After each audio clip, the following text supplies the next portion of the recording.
Mon enfant va à l'école ordinaire. Derrière cette phrase, il faut comprendre plusieurs choses.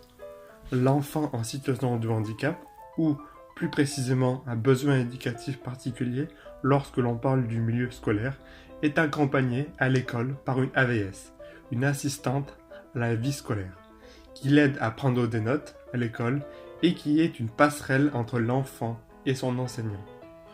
Tous les types de handicap ne sont pas pris en charge de la même manière. Ainsi, toutes les AVS savent comment agir avec chacun des enfants qu'ils ou elles accompagnent. Mais comment faire pour ne pas gêner l'apprentissage et l'enseignement réalisé par l'enseignant? Je pointe cet élément parce qu'il met en avant que la situation de séparation a été détournée au fil du temps. Ce sont des entreprises extérieures qui interviennent dans les écoles pour aider les élèves alors qu'il serait effectivement plus pratique d'avoir des enseignants formés au métier d'AVS. Il existe des enseignants spécialisés qui travaillent en IME ou dans des classes ULIS, unités localisées d'inclusion scolaire. Mais on en revient toujours au même point de discorde. Il est difficile d'adapter le contenu de son enseignement à la fois aux élèves ordinaires et aux élèves à besoins éducatifs particuliers. Parce que d'un côté, il y a ceux qui comprennent tout de suite, les bons élèves, entre guillemets, et ceux qui ont du mal à comprendre ou qui, du fait de leurs difficultés, auraient besoin de plus de temps. Ce qui vient gêner est donc lié au facteur temps. À l'école ordinaire, l'accent est porté sur le respect du programme national, les heures de classe et l'obligation de suivre sa scolarité jusqu'à l'âge de 16 ans. Dès qu'un élève est en retard, a une mauvaise note, on aurait ou alors aurait besoin de plus de temps pour comprendre, le discours est identique. Nous avons un programme, ou alors nous n'avons pas reçu de formation liée à la prise en charge du handicap. Alors, les élèves qui ont besoin de plus de temps sont orientés vers des sections et des classes adaptées. Et c'est cela l'école ordinaire, que l'on veuille ou non.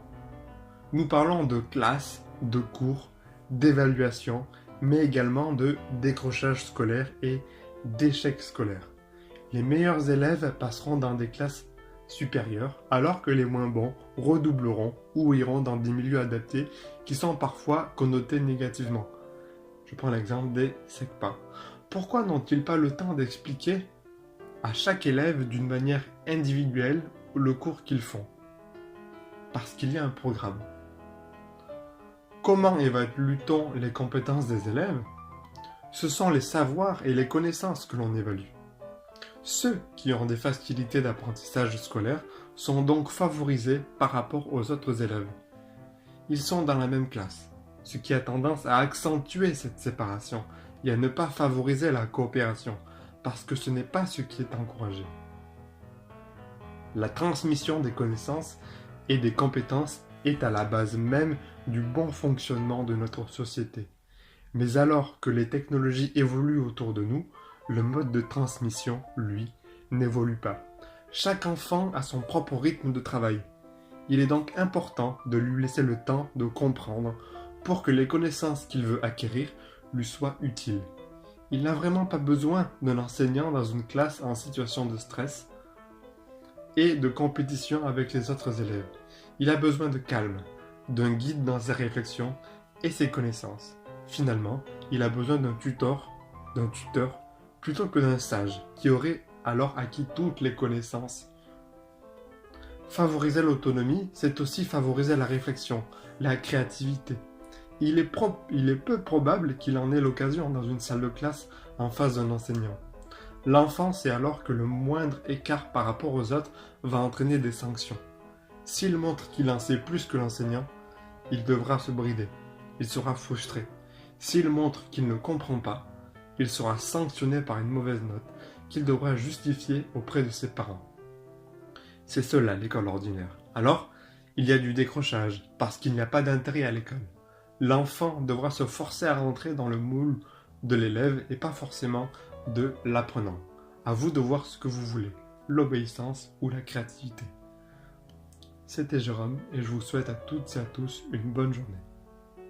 Si vous avez également envie de débattre dans les commentaires, n'hésitez pas. N'hésitez pas aussi à partager et à mettre un petit pouce bleu en bas de la vidéo. Je vous souhaite à toutes et à tous une bonne journée et je vous dis à la prochaine.